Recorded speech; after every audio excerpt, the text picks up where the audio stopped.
Greetings class. This video is on the joys and perils of working in groups. Working on group projects can be challenging, and it's even more challenging in an online class. It can be like working on a puzzle when all the pieces are not in sync. So that image on the screen is a drawing of that. A couple of weeks ago, I requested responses to a short survey. Now I'm going to discuss the results and make recommendations to help guide your group work for this important problem-based learning project on water management, law, and ethics. Remember that in addition to presenting the results to me at the end of the semester, you will be presenting it to the public in the library as a PowerPoint, a poster, a Prezi, or other format you choose. As you research your topic, you should keep in mind how you want your final project to look. The questions in the survey were related to how well your group communicated for that very first Cape Town assignment. To see whether you're in section 30 or 35, just go to Home and look across the top. That will either have a 30 or a 35 in the title. First, I asked whether you communicated well in your groups. In answer to that question, the groups in both sections said yes, you communicated well. But then later you indicated there were problems.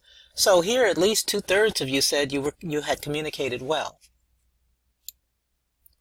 Second, I asked which tool or tools you used to communicate. It looks like email and the discussion board on Canvas were what you used most. I suggest using Google Docs to keep track of what you've written so I can look to see who contributed what to the assignment. Although you said you communicated well, note that the vast majority of you will change how your group collaborates. The suggestions for changes were to get you to think about and revise how your group works so you can produce the best possible group project. Your written comments confirmed that the key concern was improving communication. The second part of this video is about setting internal deadlines and also late comments. As I mentioned, one thing I had suggested and asked about is setting internal group deadlines. You were split, or you said no, on whether you set those internal deadlines. Because you hadn't set them, group members didn't comply with them. This is one of the key ways to have effective group work. Discuss reasonable deadlines before things are due to help hold the group members accountable and to allow other roles time to review and comment on your group's work. I've worked on several research articles and presentations with peers, and we constantly set internal deadlines for what's due when. I have worked with some who do not follow those deadlines, and it's murder. You don't know what they have to contribute, whether there's something you have missed, and no second set of eyes to look at your work. Of course, I've worked with them only once. It's just not worth it to me. You've been organized in groups for the semester and don't have that option, but let me know if problems persist. In the survey, I also asked about late comments and what you did with them.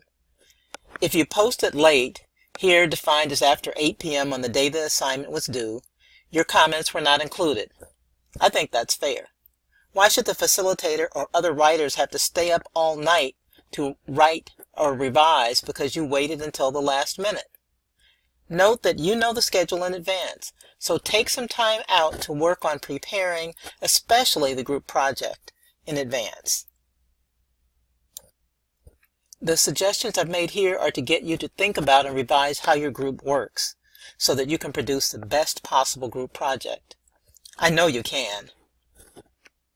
Use these suggestions for the next group assignment, ask questions, and make connections.